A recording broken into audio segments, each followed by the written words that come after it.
Hello, and welcome to another edition of DM's Dungeon. I'm your host, Antonio, and today we're going to talk about a subject kind of near and dear to my heart, something a lot of new DMs struggle with, and that is their first campaign setting.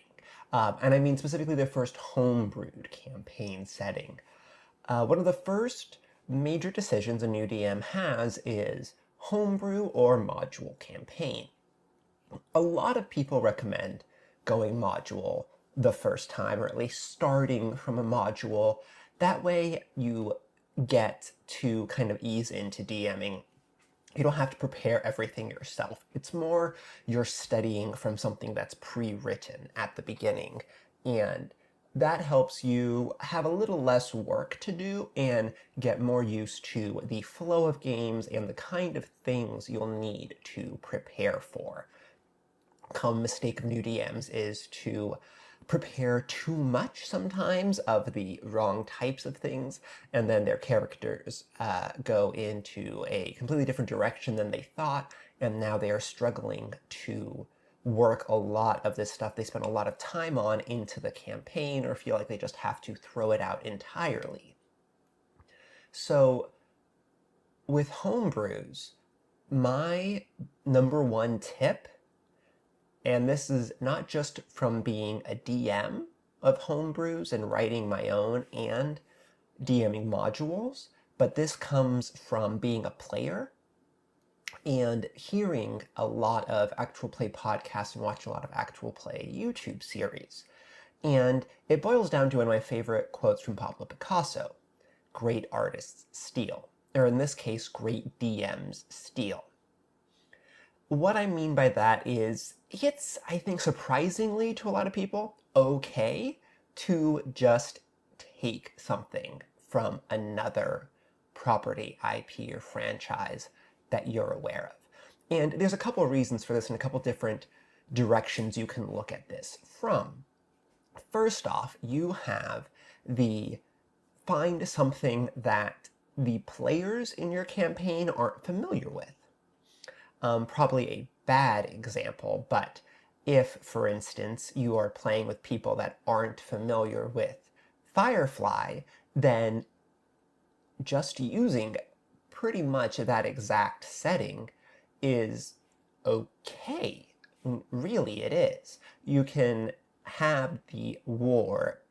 You can have your crew be part of the rebels that lost the war, that are kind of space cowboy banditos that are doing semi-legal things just to keep their head above water, but in space. And if they're not super familiar with Firefly, they just know who Nathan Fillion is, then it's going to seem really cool and unique, and there's nothing wrong with that. Is there a book that you've read that some other players may not have? A video game? I mean, let's say you're playing with a group that's not too familiar with a lot of video games or recent video games, especially or something like that. Use the Dark Souls universe. I mean, again, it doesn't have to be exactly. You can kind of D&Dify it or transition it to the D&D worlds and the D&D gods and deities and so forth. But the idea of there was a world of darkness and dragons, and then the first flame came, and these people became godlike beings, and they helped create the world in the Age of Fire. I mean, this is all cool stuff, and if your players have never heard of any of this, you're going to seem like a genius, and you don't have to put in a ton of work. The other angle on this is that almost no matter what you are stealing is going to change when you become the art director of this story. Often, even if you're stealing one piece of something, you're fitting it into your own story. You're fitting it into the rules of D&D. And don't forget, your players should be helping you write this cooperative storytelling experience story. That was a weird sentence. So there will be changes from just the script or text of whatever you stole this idea from. And that will slowly bring about little changes to these concepts that you are just stealing. And these changes will eventually make it into something new.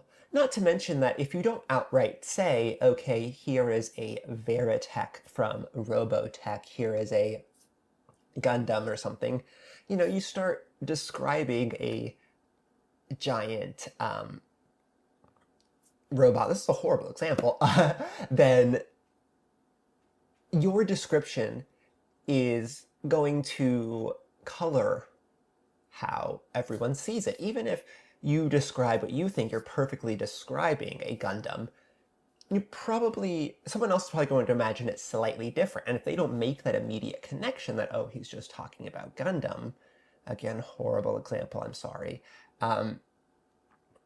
then that's probably not where their mind's going to jump to first, and they're going to start coming up with their own mental image of it. Probably should have said something along the lines of mystical weapon opposed to a Gundam, but for some reason the Isildur sword from Lord of the Rings is slipping my mind right now. I guess you could say even Excalibur and the sheath, right? That same set of powers and so forth, the unbreakable sword, the sheath that helps protect you and keeps you from bleeding and all that sort of stuff.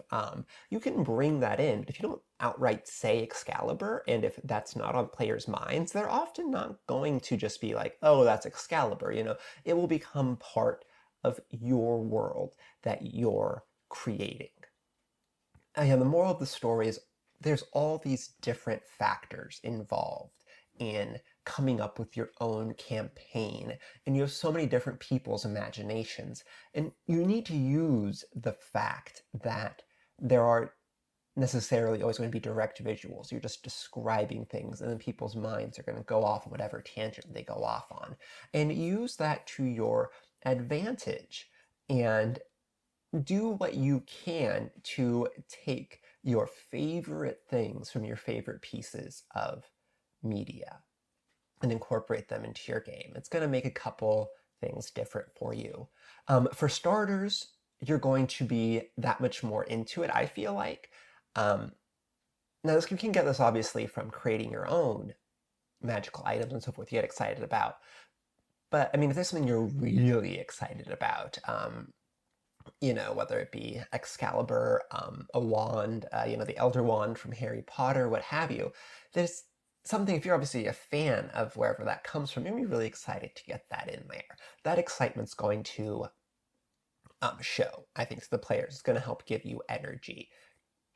And the other thing that it's going to help you do is it's going to give you a deep knowledge of backstory and so forth. If there's something you wrote yourself, even if, again, you wrote it yourself, there is, it's not necessarily going to be as ingrained in your mind as, let's go back to my old example, the Elder Wand that you read multiple books of Harry Potter talking about the lore of, right? That's already there. So that's going to cut down on your prep time, or at least the time you need to feel you need to be as prepared as you need to be. Wow, another amazing sentence.